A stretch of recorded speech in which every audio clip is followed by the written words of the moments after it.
Good evening and welcome to Monday Night on Bad Dog Comedy TV, live on YouTube and Ayaka's Kitchen. Now, please give it up for your warm-up act, a toast. Hello everybody! How are you doing? I'm a toast, and I got braces, yay! Okay. Welcome back everybody to the season 5, 6, season something of Ayaka's Kitchen. Okay, here's another joke. Ready? Everybody ready? Okay. Knock. Who's there? I'm a Latino who's hungry like the wolf. A Latino who's hungry like the wolf. Who? Honduran. Honduran.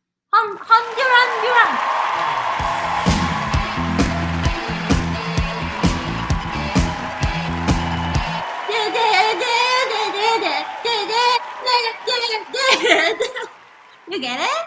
Like, like Duran, like hungry like the wolf. Yeah. I love explaining my good puns. Yay! Bye!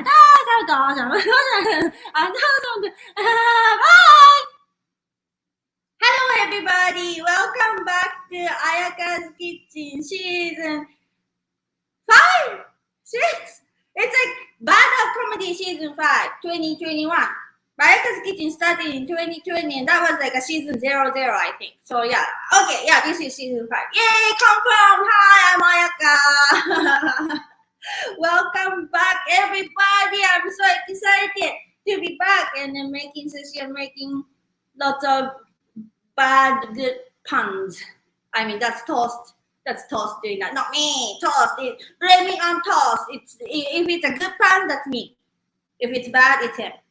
That's how it works. Yay! Okay, welcome back. So, Bad Dog Comedy TV. Here's the donation link for Bad Dog Comedy TV. Bad Dog is a great place to be, and you want to be here. And this is now, it's not just a community, but it's for all over the world watching Bad Dog Comedy TV. So let's support Bad Dog Comedy TV right here. And don't forget to subscribe. Don't forget to like the video. Subscribe. YouTube. Seann got it. Seann's back. Everybody, welcome Seann. Seann's back. Yeah. Okay. So, this season 5 premiere. And I'm so excited because I have another great friend coming today. And another very interesting, unique culture country that we are going to learn a lot about today. So yeah, let's just start now. So let's welcome Danny. Hi. The judgy. Ole. Yay. Is that like official judgy? It's an official jersey, that's right. Hi, Ayaka. Wow. Hi, Danny. How are you doing? I'm so happy you're here. Thank you so much for coming. Thank you so much. You know what just happened? My doctor is calling me to tell me I have an appointment on Wednesday. That's what's happening right now. It's live, folks. You can answer if you want. Oh, no, I'm not going to answer. Who needs that? I know I have an appointment on Wednesday. Don't even worry. I'm here. I'm ready. I'm so excited to be here. Yay, listo. I'm gonna sneak in some of my Spanish words that I know today. Sprinkle every single Spanish word you know, so it sounds like you're absolutely fluent, more fluent than even me, because my brain gets stuck sometimes. So put all your Spanish words and we'll work together, and together we can be one fluent person. Juntos, together, Juntos. Yeah. Awesome. So, Danny, yes. Thank you so much again. And let's just start this whole thing because we have a lot to do today. Lots. Right here. Mm-hmm. So tell us, what is your background? My background is Honduran. I'm from Honduras. In Spanish, it is called Honduras. The flag looks like this jersey, but sideways like this, and it has some stars on it. And it's in Central America. So I was born there. I moved to Canada when I was 4 years old with my family. And then I grew up in London, Ontario. But my entire background of my entire family is all Honduran. So I'm an Hondureño. Hondureño, That's right. Hondureño, Danny. Hondureño. So hard to say. Hondureño. So Honduras is like Spanish pronunciation. You don't pronounce the H, but in English we say Honduras or Honduran. Yeah. That's right. And do you want to know what the word Honduras means in Spanish? Yes, please. It means the depths, because when it was first discovered by people who discovered the country, you know what I mean. There were lots of like the water and the ocean and the way that the coast hit the water and everything. There was very deep, and so it was called Honduras because it's called the depths. So it's sort of a very beautiful, beautiful country, and it was named after that. It's called the depths. Wow, It's that's very, so very elegant, like, beautiful name. yeah, the ocean, like when they're like coming with the boat and then like, oh yeah, this place is deep. Oh, and then there's a land, like that kind of way. Yeah, like the water was very deep. I don't know exactly what it was, but I just know that that Honduras means depths, and so when people were there, they were like, "Wow, this place is so beautiful. We're gonna call it the depths because of how deep the water goes." And then they discovered and then found the land as well. So cool. So for the people who may not be familiar with where it is, I am familiar with it. Mhm. But for the audience who may not be familiar with where it's located, tell us where it is. Yes, where Honduras is on the map. Okay, so you're picturing the map. You got North America, you got South America, and then always the always forgotten, sometimes neglected, but very near and dear to my heart and people who are Latin American.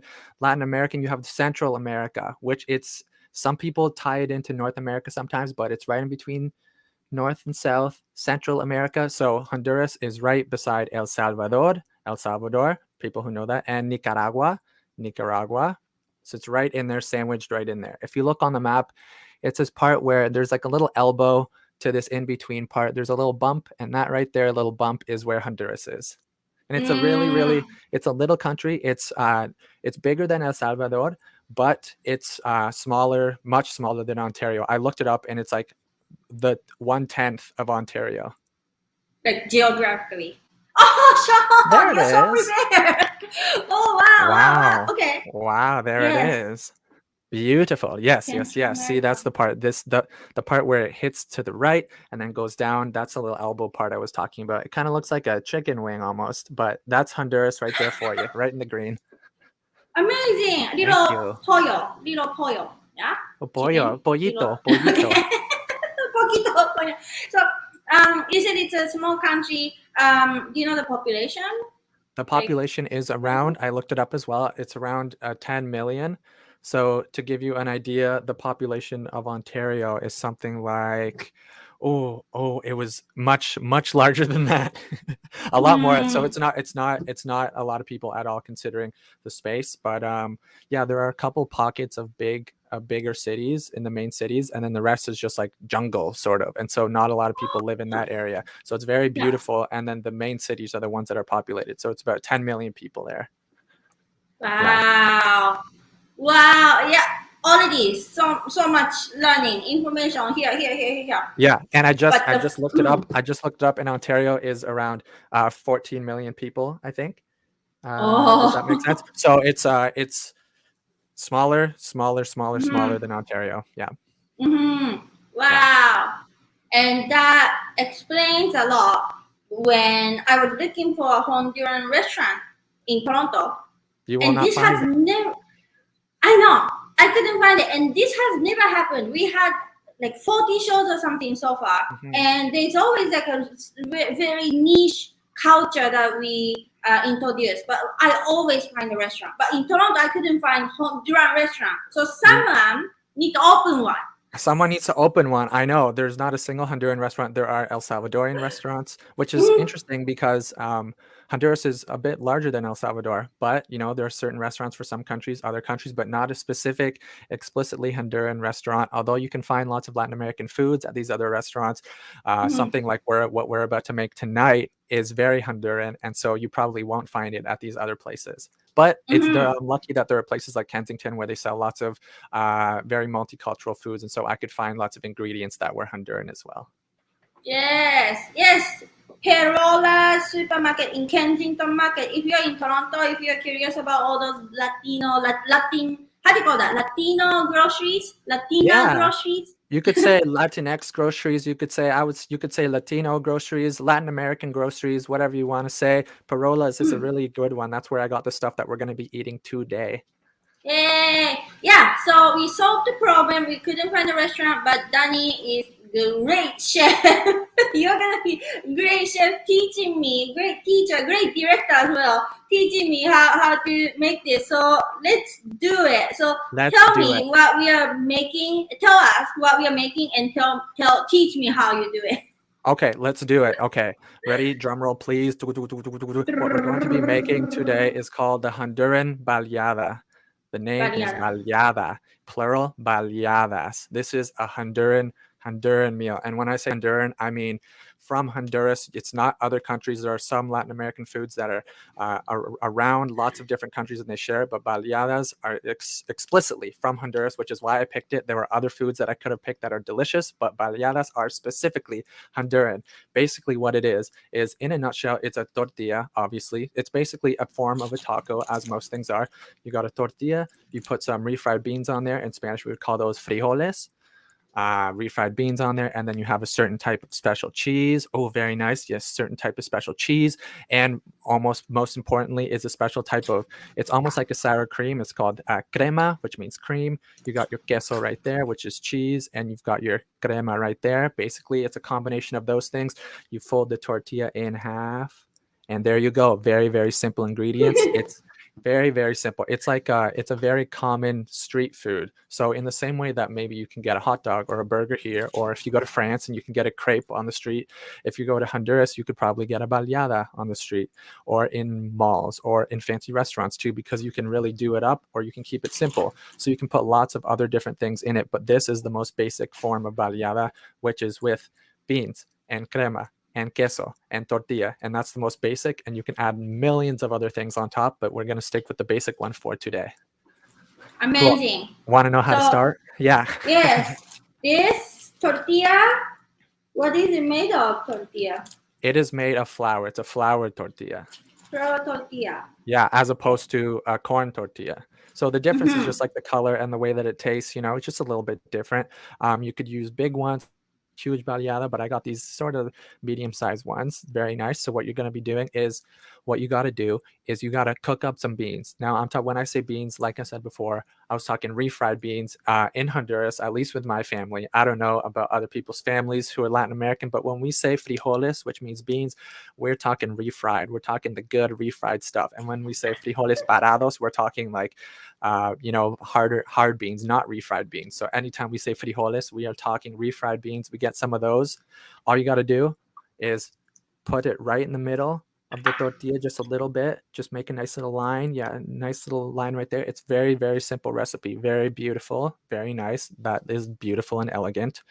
Then if you have your cheese there with you, some people like to grate it, or some people just like to cut it up and crumble it on top. All you got to do is crumble it right on top. Some people grate it. The whole idea is that it's a special type of cheese that is really yummy when it melts. So because of the hot frijoles and the hot tortilla, when you put the cheese on it, it starts to melt. And then the most important aspect of, one of the most important aspects of the baleada is, of course, you got the crema that you drizzle on top. So it's not just a pour, you really got to drizzle it beautifully. So if you have a spoon, you can just drizzle it like, just like a zigzag pattern. Just do that beautifully and it'll look so, so gorgeous, if possible.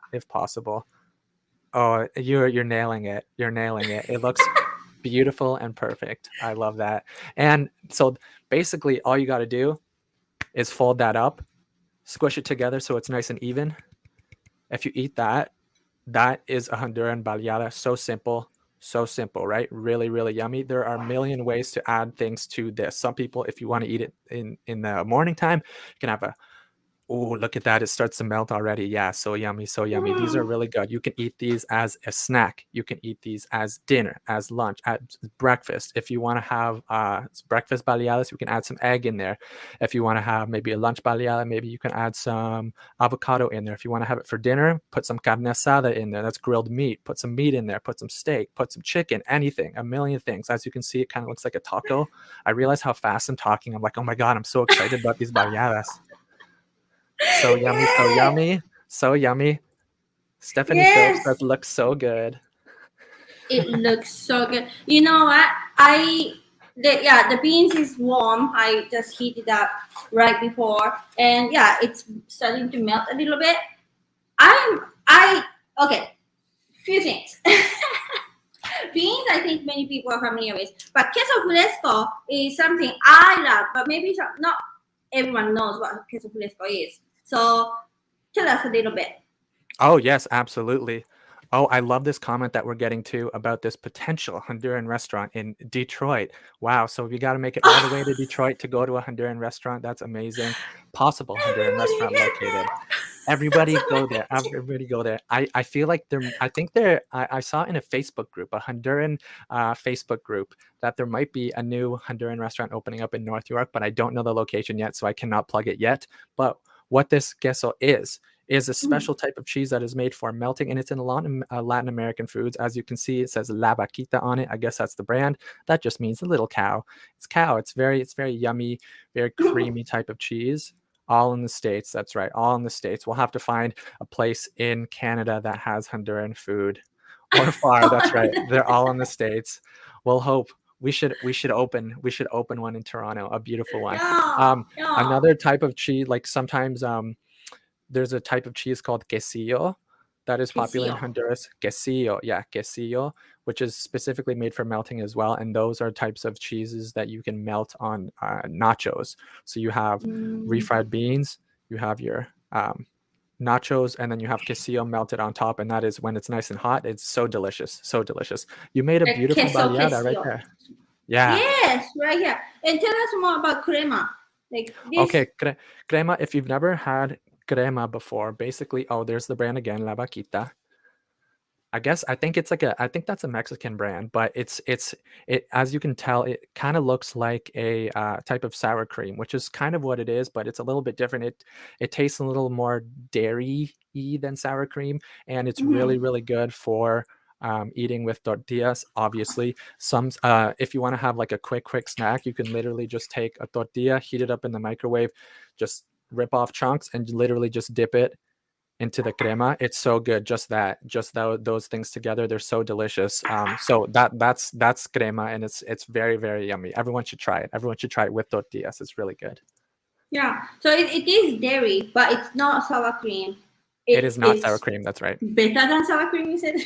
Better. And you won't find it many places, which is why we were plugging the supermarket in Kensington. Yes, let everyone head there so you can try it, because it's mystery to me still. I haven't tried it yet. So now I'm gonna make sushi out of it. It's gonna be maybe like the world first Honduran sushi ever. Who knows? This is the world premiere of the Honduran baleada sushi roll. Baleada sushi roll. Yes. So that's happening. While that's happening, I want to ask you more questions about Honduras and you. So, Danny, yes, you were born in Honduras. Honduras. I'm getting rid of the H now. How did your parents meet? Like they moved here together with you, right?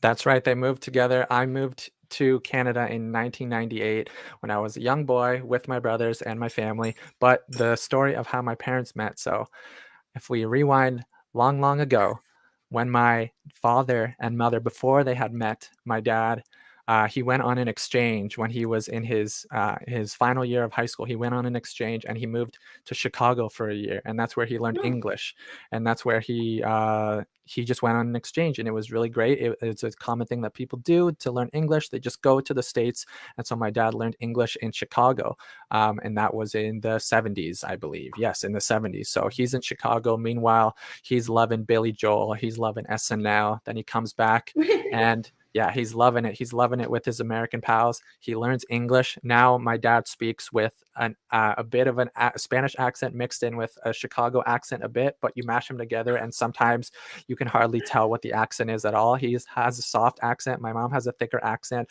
but my dad is also paler. And so people have a really hard time figuring out where he's from just by listening and looking at him because he just sounds like he could be from anywhere.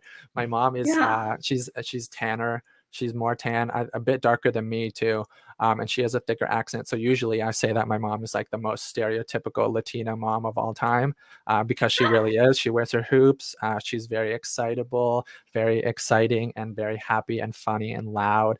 So that's my mom. But because my dad learned English in the States later on in his life, in his mid-20s, he started teaching English as a second language, just as a side gig for himself, because my dad studied to be an engineer. He's a mechanical engineer and still is a Oh, mechanical engineer wow. today. Yeah. So he was teaching this English as a second language class. And who else but my mother was in that class. My mother was in that class. So that's where they met. They met in that class and they hit it off. And that's where they met and they started dating. And then they got married. And then they had my older brother. And then they had myself and my other brother. Because did you know this about me? I have a fraternal twin brother. So I have a twin brother. So there are three boys. There are three boys in my family. And then when I was younger and my older brother was around 8 and I was around 4 with my brother, I moved to London, Ontario, because my dad found a job there because we were moving from Honduras to Canada. We were looking for places to move. They were looking for, my parents were obviously looking at the main cities in Canada. They're looking at Toronto. They're looking at Vancouver. But my dad found engineering work in London. So we moved to London and that's where I grew up. And so that's the story of how I managed to get all the way over here. And I grew up in Toronto. I grew up in London and then I moved to Toronto just a couple years ago. Wow. Yeah. Yeah. Lots of info there too. Yeah. Wow. I would love to meet your mom. Must be such a like fun person to be around. Oh, you know what? Sounds She's so funny. She's really, really exciting. And the mix between my mom and my dad is so interesting because my dad, I think I'm a lot like my dad, and people who know me say I'm a lot like my dad. Like he's very, very relaxed and quiet, and he kind of sticks to himself, but he's funny when he wants to be. But my mom is just so excitable and so loud sometimes. It's such a funny mix. And my older brother just got married like 2 weeks ago. And so we were at the wedding. We were at the wedding and you should have seen my mom there. That would have been peak mommy. I call my parents mommy and papi. That would have been Yeah. peak mommy. Anyone at the wedding would know my mom was going wild. She was having a great time. So that's peak mommy. She was really excited, really, really happy. So that's my mom. Oh, Yeah. how cute. Yeah. And that's so funny you explained like, oh yeah, typical Latina wearing hoops. Like, You know, you got to wear your hoops sometimes. You know, she loves to wear those hoops. She's got dark hair, you know. She's oh, beautiful, beautiful. Love my parents. I love that. And also, I don't know if it's like a Latino culture or maybe like your household specifically, but like you are not how to say, it's normal for you to say like I love my family or like, oh yeah, my mom is beautiful. In Japan, not many people say that in public, even Oh, if really? they love them. Yeah, so like I Wow. love that about like some certain culture, like you're so open about like, yeah, like talking about your family in such a positive way. Oh, my mom is so beautiful, all that kind of stuff. I love that so much. Please That's so keep awesome. doing Yeah, that. it's definitely like, yeah, like family is definitely like a huge part of, I mean, like in so many cultures, family is a huge part of Latin American culture because a lot of the time, and my parents remind me of this all the time. Like my parents, they stayed at home until they were married, and then once they were married, then they were, you know, sort of like let go from the family to go live their own life as a married couple. But like it's really, really Yeah. common for people to live with their families for most of their life until they get married or start a family and stuff like that. So obviously, like coming to Canada and being in North America, that culture is a bit different where, you know, people live on their own and that's more normal. But so my grandma, for example, on my dad's mom, I call her tita, which is short for abuelita, which means, I call her tita, tita. That's what I call her. She has lived with my family, with my parents in London ever since I was little. As long as I can remember, she's lived with my family for the past 20 years. And so she has had a room in my house with my parents. And I was very, very lucky that I got to grow up with my grandma in the house. And that's very common to have family members and older family members and sticking together. That's a really common thing in Latin American cultures. And so that's how it was in my family. And I do love my family a lot. Yeah. Oh, that's so nice. Yeah. Tita, abuela, tita, Abuela, yeah. I mean, I'm sure I could ask to get the specific story of where it comes from, but I'm pretty sure that my grandma decided to be called Tita because when I was little and my brothers were little, abuela is how you say grandma. Abuelita is like a term of endearment, which means little grandma, but it just means grandma, abuelita, and we were having a hard time pronouncing abuela or abuelita, so my grandma was just like, just call me Tita instead. So now she's been Tita for years. For my whole life, so she's like been she Tita. like, adjusted to North American culture a little bit, so to accommodate the younger family. Yeah, that's right. Oh. So she's still in Okay, London cute. now with my parents and they're having a great time. They're always, she's getting older now. So she's like, when we were at the wedding, my brother's wedding, she was in a wheelchair for a little bit because she has a hard time walking, but she's still having a great time. She's still really excited all the time. And she's awesome. She's awesome. And she would love, if she were on the show, she would love to talk about Honduras. And I'm sure she would love my favorite thing that I love about my grandma is anytime she meets someone new, she goes, "Oh my God, I love you. You're so beautiful." And she just tells that. So she would tell you you're beautiful, Ayaka. She would tell you she loves you, and she would tell you that she loves your bread on your head. I wish I could give her some pieces so she could taste it. Wow, that's so beautiful. Yeah, like Latino culture for me is very foreign to me because it's so like open and like, oh yeah, you are now my friend, like right away, and then like now like we are family, even we are not related, even though we are not related, you're my family now, like because I see you every day, like that kind of such a like welcoming, so warming culture. It's very opposite of how I grew up, but I think that's a beautiful thing, and yeah, that's so cool that you grew up in that, even though you're in North America. Yeah, totally. I agree. And I think I'm very lucky. I see a comment here that tita is how Filipinos say aunt, which I think is awesome because I grew up with lots of Filipino friends in my neighborhood. And so it was very confusing because they would always talk about their titas. And I was talking about my tita. We were talking My about very tita, separate, your tita. my tita versus your tita. And it would get all confusing. But I do know that. Yeah, that's awesome. Yeah, I think something that's really nice is like, so I've only visited as a family, we've only gone back to Honduras when I was younger, once before, and I got to meet my huge extended family, like the Avilas, big family, and also on my mom's side, big family. So I got to meet so many people, and so it's really nice that like despite me not knowing like any of these people, everyone welcomed me with open arms, and that was really nice. So I agree that it's really nice. Ooh, can you tell me about what you're doing with I'm the sushi rolling roll? sushi. Yeah, it looks so cool.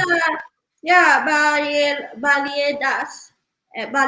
How do you say it? Baleadas. Baleadas. Baleadas. Baleada. Yeah, Baleadas. So that's right. yeah, I cut up baleada. Now I'm rolling sushi, but I realized it's so soft. It may be a disaster.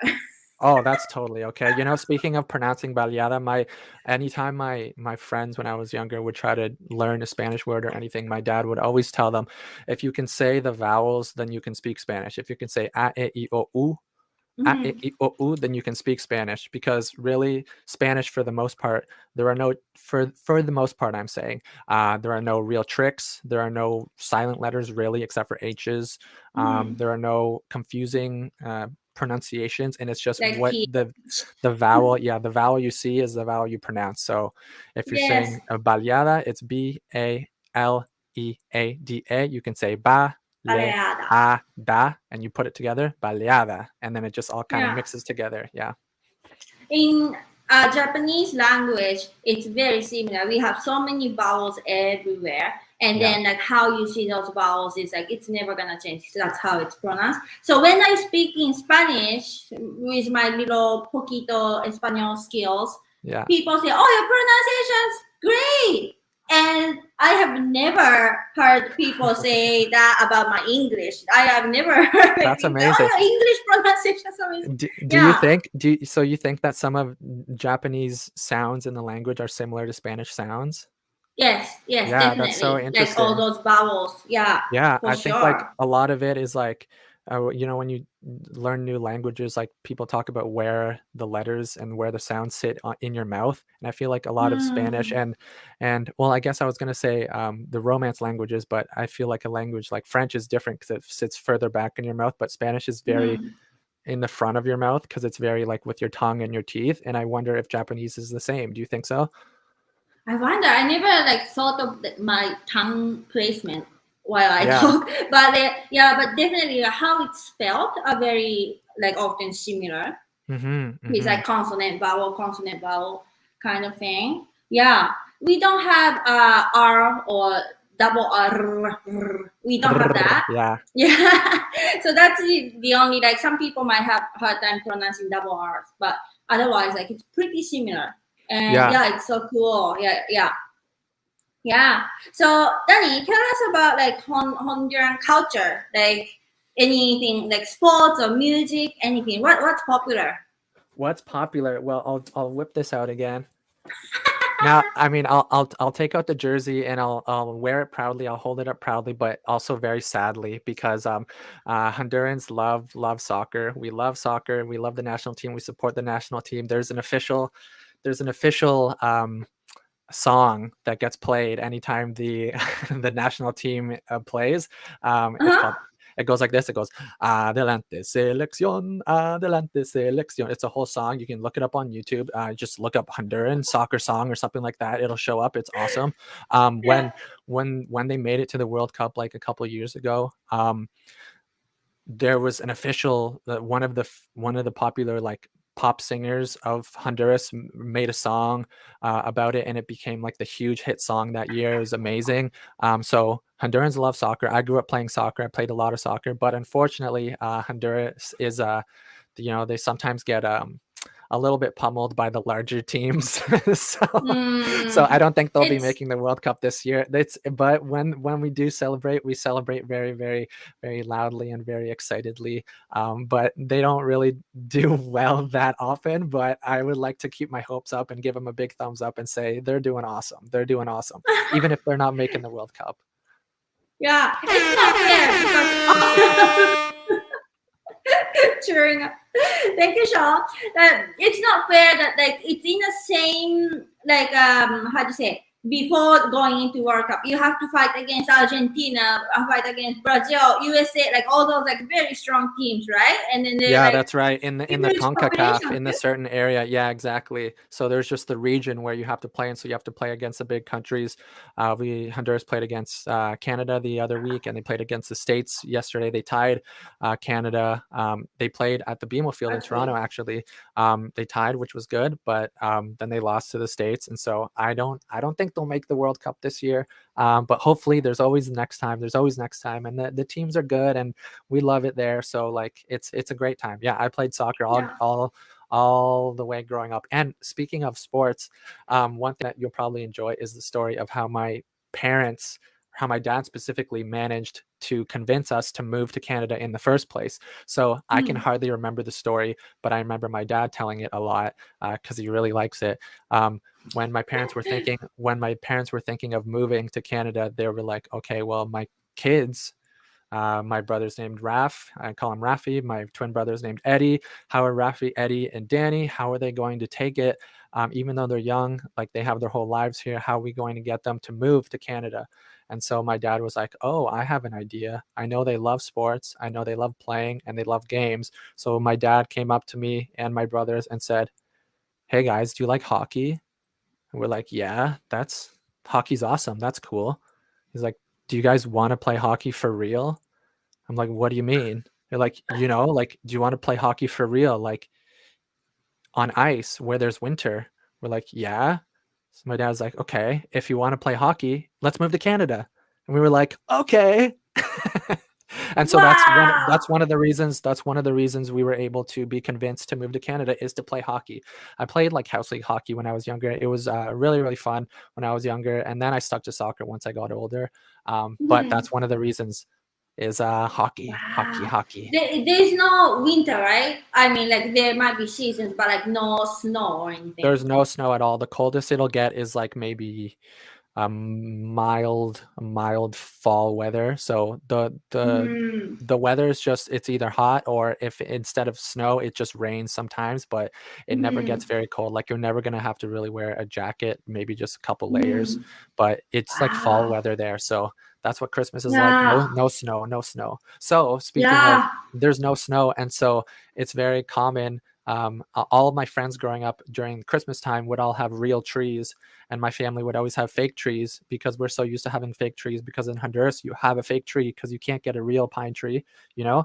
So we're so used to having fake trees, and so every time when I was younger would go to a friend's house to go look at you know, to go hang out, and then I would see their Christmas tree. I would be shocked and amazed at the real tree there. So we still have fake trees for Christmas. Yeah, because they're only palm trees, and then like those tropical trees, you don't have cedar or whatever, like Christmas tree. That's right. Because all those winter trees don't exist at all over in Honduras. Yes. Yeah. Sounds like a paradise to me. It's like Yeah, always warm. very, very pretty. Very, very pretty. I mean, something obviously like in a lot of Latin American countries, sometimes, especially now, like we don't really go visit sometimes, because some places, and sometimes it's not really safe to go back depending on how things are politically and stuff like that. You know what I mean?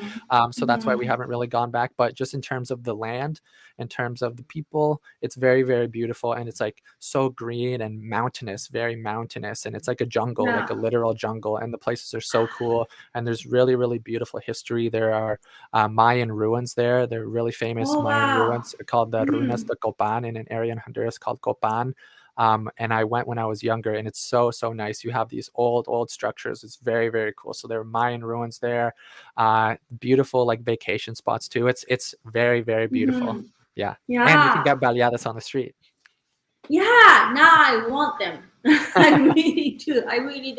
And what about music? Because I'm a musician, I have to ask you about music. What kind of music is like traditional or like anything like that? Yeah. There's a traditional type of music in Honduras. Like the official type of traditional music is called punta. It's spelled Punta. There we go. Punta. That's right. And it's a type of dance as well. And basically, it's a type of dance music. And this is a more interesting history about. We're learning so much today, aren't we? I am learning so much. There's a history of a certain people in Honduras called the Garifuna. It's kind of a mouthful. Garifuna, but basically what it is, it's like an Afro-Latino community. It's an African Caribbean, historically, like, so Afro-Caribbean people from hundreds of years ago, when they traveled to the Caribbean areas, and then some of them ended up in Honduras, and so because of that, there's a lot of like, it's like Afro-Latino type rhythms, and so I think it's really, really interesting, because people who don't know a lot about Honduras or even Latin American cultures really that much don't realize how much and how multicultural and how many different types of people live in Latin America. So it's this very, very cool, beautiful dance music. And it's the dance itself. I mean, I would do it for you, but it literally consists of just, you shake your butt a lot. That's the entire dance. You shake your butt a lot. You shake. You want me to shake my butt on camera? I'm going to shake my butt on camera. And basically.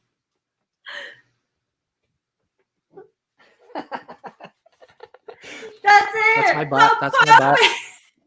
Show us one more time. One more time. Okay. Here comes my butt. You literally just shake your butt. I mean, obviously, there's more to it than that. Of course, don't even worry. But here's my attempt at doing it. Okay, ready? Here are my books. Here's my butt. Yeah. That's my butt shaking. Love it. So obviously I'm doing it a disservice by just shaking my butt on camera. But what it is, it's a beautiful type of dance, and it's a traditional dance. And so it's got like Afro Caribbean beat to it, and it's very, very rhythmic. And so like if I were to try to emulate some of what the beat is, some of the rhythms, it's almost like it's hard to explain. I'll just have to, there are lots of Spanish Honduran bands, but there's a popular band called Banda Blanca, which has some very popular old-fashioned type of type of punta music, and it's party music, so that's very fun. So if you ever go like on vacation to Honduras and see a traditional dance, a lot of the time you might see some punta music, which is it's dance music, it's party music, and it's really fun, and it consists of shaking your butt. Shake your butt. That's awesome. Okay, I have to check out Punta later. Yeah, check it out. It's really awesome. Yeah. People are really good at isolating their butts. I'll say that they're really good at isolating just their hips and their butt, and they shake their butt a lot. I cannot do it, but I tried my best. It's a skill. It's a skill. Oh yeah. Okay, and while we are talking about shaking butts, I shook my sushi. I made the world first, but the sushi here. That's amazing. So Danny, name the sushi. How would you like to call it?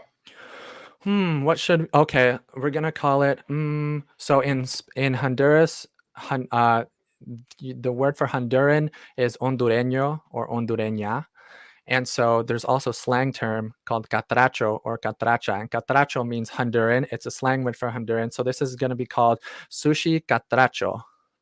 Sushi catracho. That's right. That's what it's called. Sushi catracho here. It was very close. Instead of a G, it's a C. C-A-T-R-A-C-O. Very close. Very close. Yeah. Yay, sushi catracho. Yay! Beautiful. I love that. Amazing. Okay. Catracho. Okay, catracho. I'm gonna try a little bit.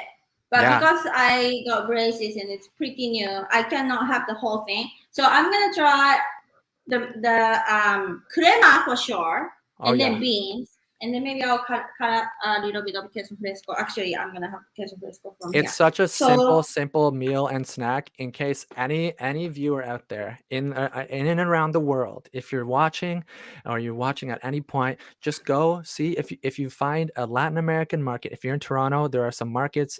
Like I said again, there's one in Kensington. There are places where you can get some food. But if you ever see, it's just called it's crema fresca.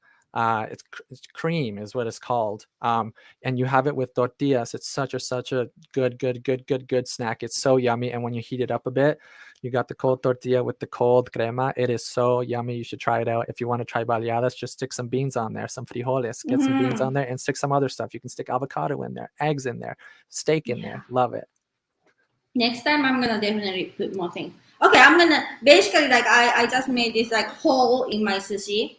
And I'm just eating the whole inside. Oh, beautiful. Okay, I'm gonna try it.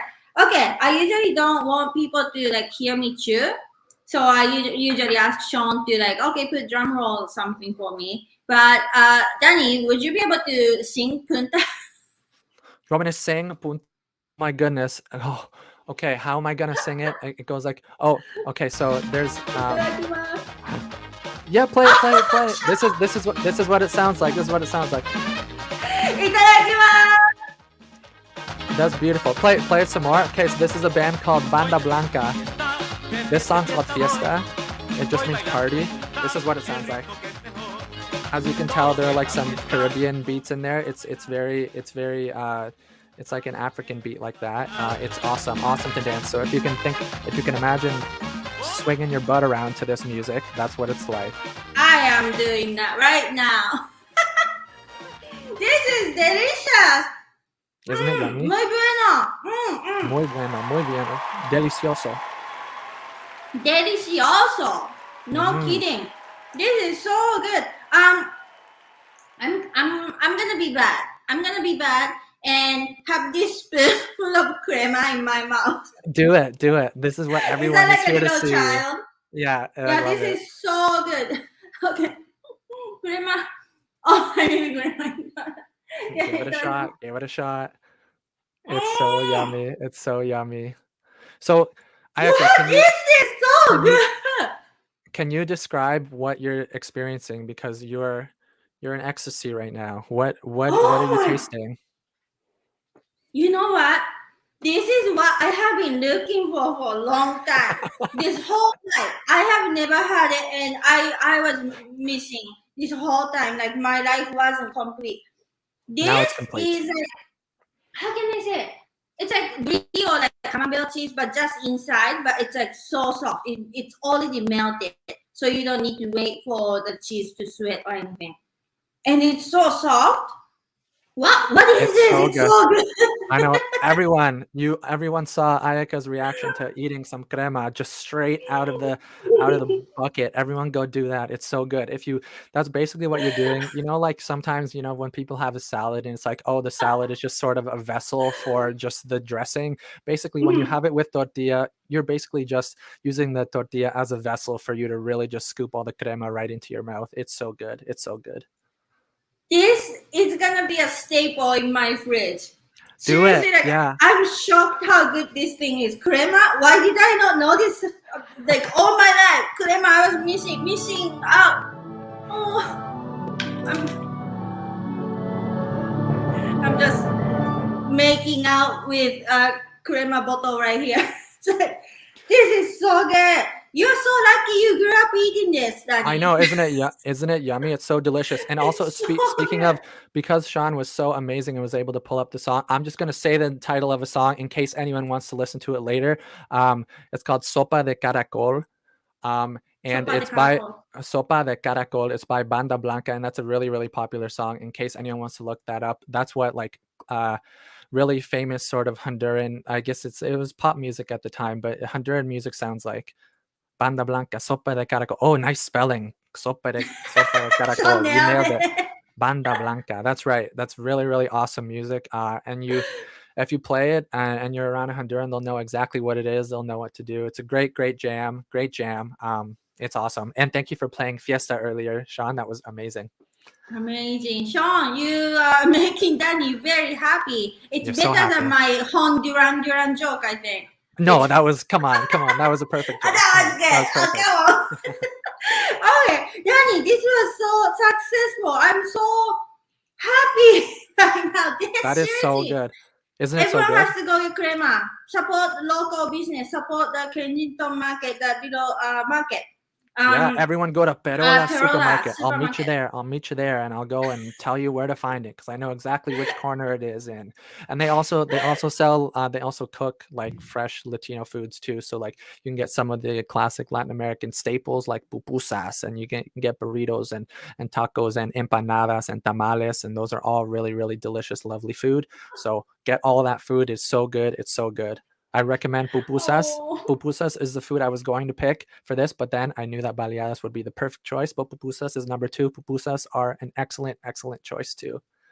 Okay, next time I have to try pupusas for sure. But yeah, Danny, thank you so much for being here, coming to my kitchen. And it was so delicious. I learned so much about Honduras as well as your life. And it was so interesting. So thank you so much, Danny. Of course. Thank you so much for having me, Ayaka. This was so fun. I'm so glad you enjoyed the food. I hope everyone watching can also enjoy the delicious food and know that Honduran food and Honduran culture is it's around. You just have to look for it a little bit. And then everyone can enjoy some beautiful, beautiful, delicious baleadas in their life. And I think everyone needs some of those in their lives. Yes, everyone needs this in their lives. And here is a donation link for Bad Dog Comedy TV. Support Bad Dog Comedy TV and support local business. Perola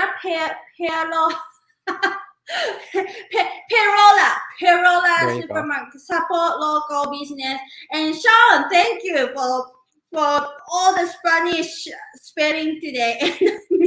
You nailed it. Like you nailed it. Nailed it. Thank you, Seann. Yeah. Oh, is this bad if I keep eating it like a bad person eating? You should do it. You have to now. Now you need to. It's so good, right? Yeah. Okay. So that's what I'm gonna do. So you can call me what is it? Bad girl. Chica mala. Chica mala. Your Spanish is really good. I'm surprised. Thank you. I know a good one. Gracias y hasta luego, Danny. Thank you so much for being here. Yeah, what's like a cool way of saying like yo, bye, like in like well, you just nailed it. It's hasta luego. That's how you say it. You would say hasta luego. Okay, hasta luego, everybody. Hasta luego. Bye.